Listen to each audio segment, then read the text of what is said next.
mes relations avec Alexandre, ce ne sont pas des relations réfléchies. Ce sont des relations complètement spontanées, en tout cas de mon côté, sans aucun doute. Mais son courage, sa confiance dans les autres, sa réserve, sa timidité, moi j'ai beaucoup d'admiration pour ça. Au bout d'un certain nombre d'opérations sur Paris, les chirurgiens ont décidé que les experts de Toulon étaient plus appropriés pour me réaligner les dents. Donc je suis descendu sur Toulon, me faire opérer à l'hôpital Sainte-Anne. Et comme je voyais plus Bertrand pendant toute cette étape de reconstruction, Bertrand s'est proposé de me présenter son fils. Mon fils étant marin, étant donc à Toulon, Alexandre étant opéré à Toulon, j'ai passé un coup de fil à Guillaume en disant, écoute, Alexandre est à l'hôpital, c'est pas génial, est-ce que tu peux y faire un saut? Et comme il était entre deux sorties en mer, il est allé voir Alexandre. Quand Guillaume est rentré dans ma chambre, c'est la ressemblance avec son père qui est flagrante tout de suite. Et quand il est rentré, il avait une enveloppe à la main, avec des dessins de ses petits-enfants, de ses enfants. Tous les dessins qu'on me fait, qu'on m'envoie, j'accroche dans ma chambre. Donc il y avait eu un petit mot glissé, tout doucement, dans une oreille, que ça me ferait plaisir d'avoir des dessins des enfants de Guillaume. Et ça a été le cas d'ailleurs. Si je dois dire que j'ai une passion dans l'existence, c'est le bateau à voile. J'ai passé un coup de téléphone à quelqu'un que je ne connaissais pas, et je lui dis, j'ai une idée idiote, je voudrais faire naviguer un blessé, et qui me dit, mais le bateau est à vous. J'ai hésité pendant un petit moment en fait, parce que déjà rien qu'avec les visites des infirmières, c'est pas du tout évident. On se sent pas bien quoi. Il s'est montré très convaincant puisque j'y ai été au fait. À cette époque-là, il avait une très grave infection. Il ne disait pas qu'il avait cette très grave infection, parce que cette infection était très très importante, et comme toujours, il minimise, mais ça s'entendait au téléphone, que pour lui c'était une angoisse. Et il se posait la question, et puis finalement, il a accepté de venir sur le bateau.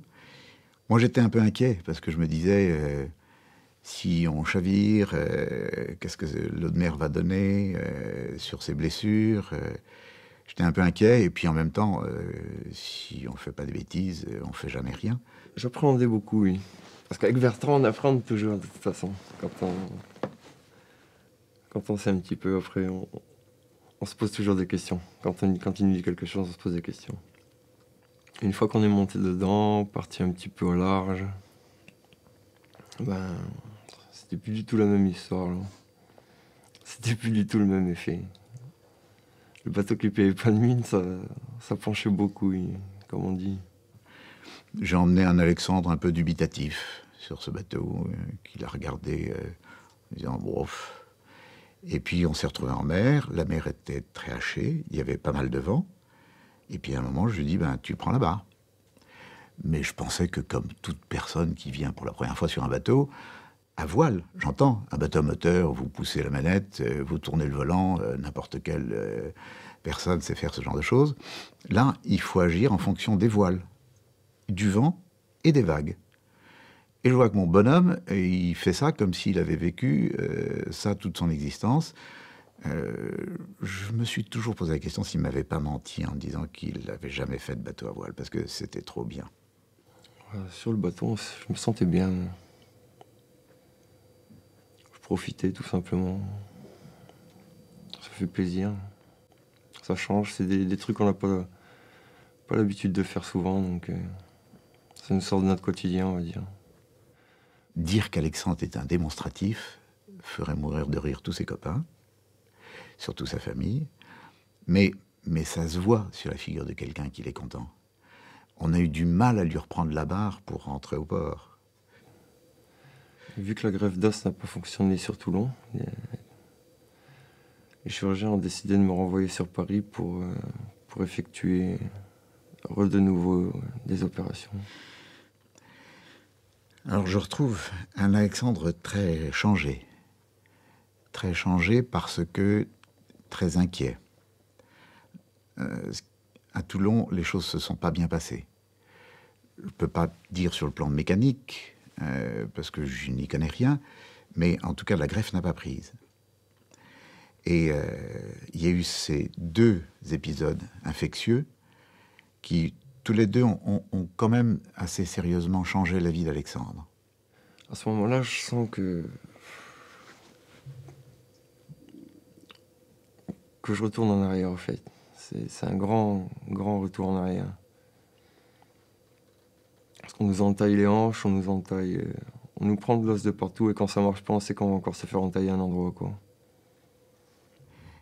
Je n'aimerais pas du tout, en ce qui me concerne, que les gens s'apitoient sur moi, si j'avais un gros pépin, et qu'on vienne me dire « mon pauvre », ça, je trouve ça insupportable.